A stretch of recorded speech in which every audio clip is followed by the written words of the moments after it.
Assalamualaikum warahmatullahi wabarakatuh. Perkenalkan, nama saya Dewi Oktavia. Saya di sini akan menjelaskan materi dengan judul Fungsi Pokok Administrasi Pendidikan. Apa sih administrasi pendidikan itu? Administrasi pendidikan terdiri dari dua kata, administrasi dan pendidikan. Kata administrasi menurut William Morris yang dikutip dalam buku Administrasi Pendidikan karangan Profesor Dr. Haji Asnawir dari bahasa Latin terdiri dari administrate. Kata ad artinya sama dengan kata to dalam bahasa Inggris atau kepada. Sedangkan kata administrate yang dalam bahasa Inggris adalah serve yang berarti melayani, membantu, atau mengarahkan. Dengan demikian, dapat dipahami bahwa administrasi adalah kegiatan yang memberikan pelayanan, bantuan, dan pengarahan kepada suatu untuk mencapai sesuatu tujuan. Untuk memahami pengertian administrasi secara lengkap, berikut ini adalah pendapat para ahli yang mengemukakan pengertian administrasi. Satu, menurut Soe Haritrisna, dalam segi-segi administrasi mengatakan, administrasi adalah keseluruhan proses penyelenggaraan dalam usaha kerjasama dua orang atau lebih dengan secara rasional untuk mencapai tujuan yang telah ditetapkan sebelumnya secara efisien. Dua, menurut Sondang P. Siagian mengatakan administrasi adalah keseluruhan proses pelaksanaan daripada keputusan yang telah diambil dan pelaksanaan itu pada umumnya dilakukan oleh dua orang manusia atau lebih untuk mencapai tujuan yang telah ditentukan. Tiga, menurut Liang Gi mengatakan bahwa administrasi adalah segenap rangkaian kegiatan penataan terhadap pekerjaan pokok yang dilaksanakan oleh sekelompok orang dalam bekerja sama untuk mencapai tujuan tertentu. Dari beberapa pengertian yang telah dikemukakan oleh para ahli, maka dapat dipahami bahwa administrasi adalah semua kegiatan yang dilakukan secara bersama-sama untuk mencapai tujuan yang telah ditetapkan. Adapun fungsi-fungsi pokok administrasi pendidikan. 1. Fungsi perencanaan atau planning. Perencanaan adalah dasar bagi tindakan administrasi yang berhasil. Rencana adalah proses yang diikuti oleh seseorang, manajer atau pemimpin dalam memikirkan secara tuntas lebih dahulu apa yang akan dicapainya dan bagaimana dia mencapainya. Perencanaan merupakan tindakan memilih dan menetapkan segala program dan sumber daya yang dimiliki oleh suatu organisasi untuk mencapai tujuan secara optimal. Dalam perencanaan meliputi beberapa tahap. A. Perumusan tujuan, yang mana perencanaan harus merumuskan tujuan yang hendak ingin dicapai. B. Perumusan kebijakan, yaitu perumusan cara dan koordinasi kegiatannya. C. Perumusan prosedur, yakni menentukan peraturan. D. Perencanaan skala kemajuan, merumuskan standar hasil yang akan dicapai. E. Perencanaan bersifat totalitas, dengan melibatkan seluruh komponen internal, organisasi, dan lingkungan eksternalnya. Proses perencanaan dimulai dari memformulasikan tujuan melalui mengidentifikasi masalah, analisis masalah, penyusunan konsep dan rencana, mengevaluasi rencana, menentukan rencana, implementasi rencana, dan rencana umpan balik. Secara sederhana, proses mengidentifikasi atau mendefinisikan rencana dimulai dari membuat batasan masalah, kemudian mengelompokkannya. Membuat batasan masalah berarti memilih masalah yang sesuai dengan apa yang ingin dicapai dalam tujuan dan urgen untuk diselesaikan. Kemudian dalam analisis rencana, perencanaan mulai menganalisis sistem-sistem yang tersedia, kemudian mencocokkan dengan hasil identifikasi rencana. Sistem-sistem tersebut berupa sistem aktivitas pendidikan, misalnya perencanaan kurikulum, program pembelajaran, pengembangan guru, dan lain sebagainya. Komunikasi, misalnya telepon, televisi, internet, dan sistem fasilitas, misalnya kelas, media pembelajaran, buku penunjang, dan sebagainya. Setelah menganalisis rencana, tahap selanjutnya adalah mulai menyusun konsep-konsep rencana. Konsep-konsep kegiatan yang mengarah pada sasaran yang ingin dicapai. Konsep rencana ini masih sebatas desain yang nantinya akan dievaluasi pada tahap berikutnya. Hasil evaluasi inilah yang kemudian ditetapkan menjadi rumusan-rumusan masalah perencanaan dan mengimplementasikan ke dalam pengaturan unit-unit operasional perencanaannya. Dari implementasi, rencana-rencana yang sedang berjalan dimonitoring dan dievaluasi untuk disesuaikan apakah perlu untuk diselesaikan, dimodifikasi, dan mendesain ulang rencana. 2. Pengorganisasian atau organizing. Menurut David, tahun 1951 mendefinisikan organisasi sebagai kelompok individu yang bekerja sama di bawah seorang pimpinan untuk mencapai suatu tujuan tertentu. Menurut Castetter, tahun 1996, halaman 14 menyebutkan bahwa organisasi formal merupakan salah satu kekuatan dalam infrastruktur sistem yang mempengaruhi rancangan dan operasi fungsi sebagai sumber daya organisasi yang diperoleh oleh misi sistem yang pada gilirannya akan menentukan bentuk pendidikan yang sesuai dengan tuntunan dan kebutuhan dalam masyarakatnya. Menurut Tilk tahun 1977 yang dikutip oleh Lubis tahun 2008 halaman 271, terdapat 4 komponen dasar yang berperan sebagai kerangka struktur organisasi, yaitu A. Struktur organisasi memberikan gambaran mengenai pembagian tugas serta tanggung jawab kepada individu. B. Struktur organisasi memberikan gambaran mengenai hubungan pelaporan yang ditetapkan secara resmi. C. Struktur organisasi dan pengelompokan individu menjadi bagian organisasi dan pengelompokan bagian organisasi menjadi suatu yang utuh. D. Struktur organisasi juga menetapkan sistem hubungan dalam organisasi yang memungkinkan tercapainya komunikasi, koordinasi, dan lainnya. Konsep pengorganisasian. Organisasi merupakan kumpulan orang-orang yang memiliki tujuan yang sama, memiliki sistem kerja sama dan struktur kepengurusan. Organisasi sering pula diartikan sebagai suatu lembaga, misalnya perusahaan, sekolah, perkumpulan, dan badan-badan pemerintahan. Sedangkan pengorganisasian lebih mengarah pada proses bagaimana mengatur anggota organisasi ke dalam bentuk kerjasama, pembagian tugas, dan fokus pada tujuan. Pengorganisasian adalah keseluruhan proses untuk memilih orang-orang, mengalokasikan sarana dan prasarana untuk penunjang tugas orang-orang tersebut dalam suatu organisasi. Dengan memilih orang-orang untuk pembagian tugasnya, artinya ada tanggung jawab dan wewenang yang diberikan pimpinan terhadap bawahannya untuk melaksanakan tugas. Dalam organisasi besar seperti lembaga dinas pendidikan setingkat kabupaten atau kota, pengorganisasian dilakukan dengan tujuan membagi suatu kegiatan besar ke dalam kegiatan-kegiatan yang lebih kecil. Hal ini dibutuhkan agar seorang pimpinan dapat lebih mudah melakukan pengawasan dan menentukan orang-orang untuk melakukan tugas-tugas berdasarkan kualifikasi yang dimiliki anggota. Berdasarkan beberapa pernyataan di atas, konsep dasar pengorganisasian diantaranya adalah proses manajer yang dilakukan pimpinan organisasi dalam mengatur anggota, alokasi pekerjaan, dalam hal ini dilakukan perincian tugas-tugas besar ke dalam tugas-tugas kecil, pemberian tanggung jawab dan wewenang dalam bentuk deskripsi kerja kepada para anggota. Proses pengorganisasian menurut Fatah tahun 2008 mengatakan bahwa dalam pengorganisasian terdapat beberapa tahap, diantaranya perincian pekerjaan, pembagian kerja, penyatuan pekerjaan, koordinasi pekerjaan, serta monitoring dan reorganisasi.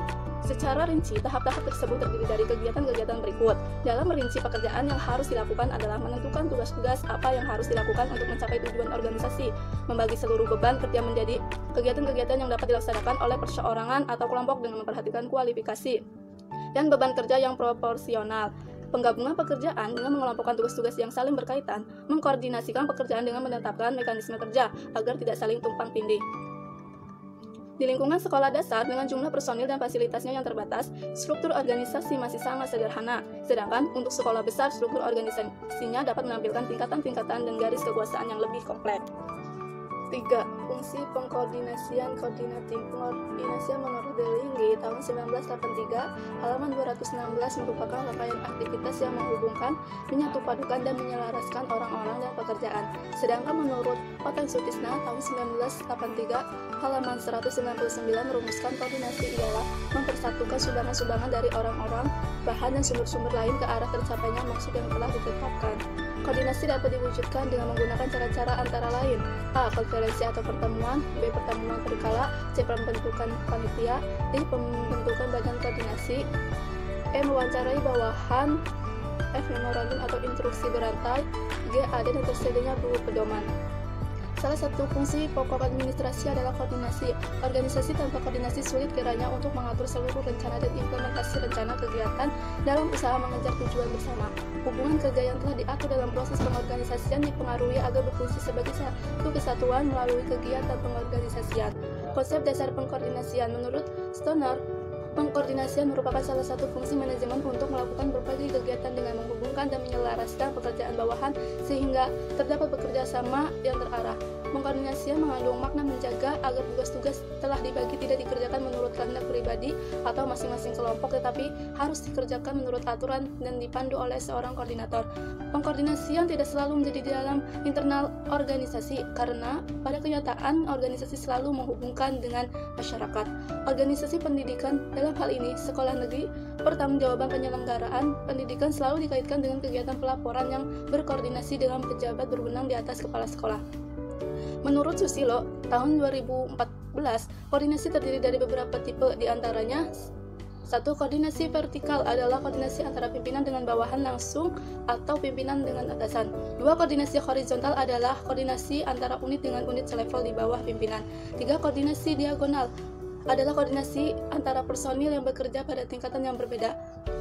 Organisasi sekolah, di dalamnya terdapat pembagian tugas yang sangat substansi, maka pengkoordinasian mutlak diperlukan. Pembagian tugas mengajar dan pengaturan jadwal pelajaran yang tidak dikoordinasikan dapat menyebabkan gagalnya seluruh program perencanaan. Koordinasi yang baik tidak lepas dari peran kepala sekolah sebagai manajer. Proses pengkoordinasian menurut hierarki organisasi yang jelas dan sederhana. Menyusun hierarki organisasi sebetulnya sudah dilakukan pada tahap pengorganisasian. Pada tahap ini perlu adanya penyederhanaan dan pembagian kerja setiap unit yang lebih spesifik agar masing-masing personil mengerti betul dengan apa, siapa, dan harus berkoordinir 1. Menentukan kebijakan dan deskripsi unit kerja yang jelas. Beberapa kebijakan perlu disampaikan dalam deskripsi kerja untuk meminimalisir tumpang tindih pekerjaan dan efektif koordinasi. Suatu contoh kebijakan yang mengatur personil. Ketika personil ingin berkoordinasi dengan lingkungan eksternal organisasi, maka perlu diketahui pimpinan terlebih dahulu. 2. Memilih koordinasi dari masing-masing unit. Di setiap unit dalam organisasi besar biasanya dipilih seorang kepala unit yang didelegasikan sebagai koordinator. Kepala-kepala unit inilah yang berperan membantu manajer. 4. Fungsi pengarahan direksi. Pengarahan adalah penjelasan, petunjuk, bimbingan, serta pertimbangan terhadap para personel pendidikan yang terlibat, baik yang berada dalam jabatan struktural maupun fungsional, agar pelaksanaan tugas di bidangnya masing-masing dapat berjalan dengan lancar dan tidak menyimpang dari program yang telah ditentukan. Dalam pelaksanaannya, pengarahan ini dapat dilakukan bersamaan dengan pengawasan. Di sini, manajer memiliki banyak kesempatan untuk memberi petunjuk atau bimbingan bagaimana seharusnya pekerjaan diselesaikan. Jika pengarahan yang disampaikan manajer sesuai dengan kemampuan dari staf, maka staf akan termotivasi untuk memperdayakan dalam pelaksanaan pekerjaannya. Kegiatan pengarahan dilakukan oleh pimpinan untuk memberikan penjelasan dan petunjuk kepada pegawainya. Kegiatan ini dilakukan sebelum dan selama pegawai melaksanakan tugas. Artinya pengarahan sudah dilakukan pada proses penempatan pegawai di tahap staffing.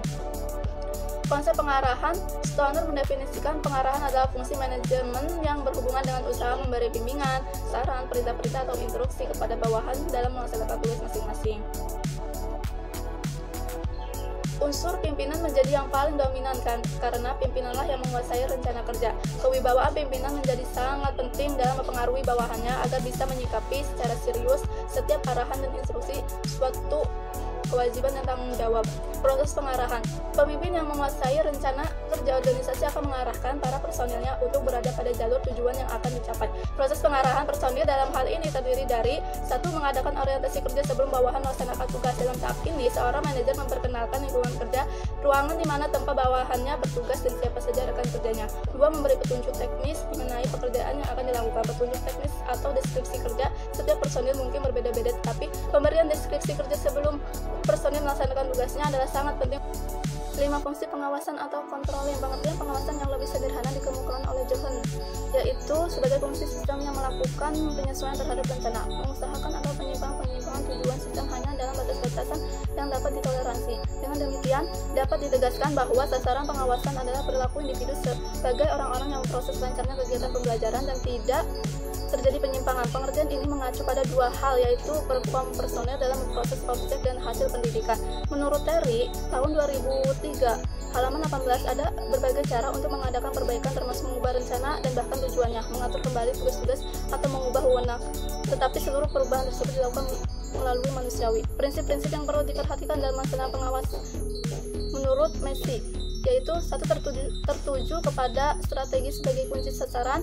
2. Pengawasan menjadi umpan balik. 3. Fleksibel dan responsif terhadap perubahan. 4. Cocok dengan organisasi pendidikan. 5. Merupakan kontrol diri sendiri. Demikian yang bisa saya sampaikan. Kurang lebihnya saya mohon maaf. Wabillahi taufiq wal hidayah. Wassalamualaikum warahmatullahi wabarakatuh.